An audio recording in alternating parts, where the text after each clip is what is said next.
সমবায় লোকায়ত তত্ত্ব শুরু করছি in the light off history ইতিহাসের আলো ইউটিউব চ্যানেলে আমার প্রিয় ছাত্রছাত্রী শিক্ষক শিক্ষিকাদের শুভেচ্ছা জানিয়ে। আমরা জানি যে বিজয়নগর এবং বাহামনি দক্ষিণ ভারতের দুটি গুরুত্বপূর্ণ রাজ্য এবং সাম্রাজ্য একই সঙ্গে। তো সেখানে আমরা দেখলাম যে রায়চুর দোয়াব অত্যন্ত উর্বর, কৃষি সমৃদ্ধ, বাণিজ্য সমৃদ্ধ অঞ্চল। এই অঞ্চলে দখল নিয়ে আমরা দক্ষিণ ভারতে প্রথম বিজয়নগর যে সংঘাতে জড়িয়ে পড়েছিল তার ইতিহাস জানব।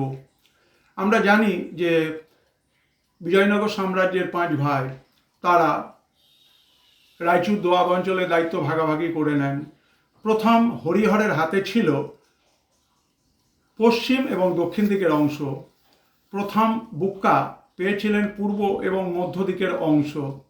কম্প এবং মারাপ্পা পেয়েছিলেন উদয়গিরি এবং উত্তর কানাড়া অঞ্চল।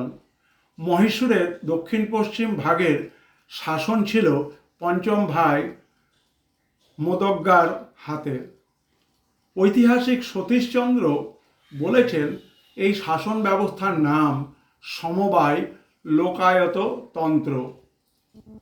ঐতিহাসিক সতীশচন্দ্রের বিবরণ অনুযায়ী এই শাসন ব্যবস্থা, যে শাসন ব্যবস্থা 5 ভাই দক্ষিণ ভারতের বিস্তীর্ণ অঞ্চল নিজেদের মধ্যে ভাগাভাগি করেছিল, তার নাম লোকায়ত সমবায় তন্ত্র বা সমবায় লোকায়ত তন্ত্র। উত্তর এবং দক্ষিণ দিকে কৃষ্ণা এবং গোদাবরী যে অঞ্চল ছিল এর মাঝের ভূভাগ এবং পূর্ব পশ্চিম 2 সমুদ্রের মধ্যকালীন যে জায়গা তার নাম হচ্ছে বিজয়নগর। সুতরাং একে বলা হয় সমবায় লোকায়ত তন্ত্র।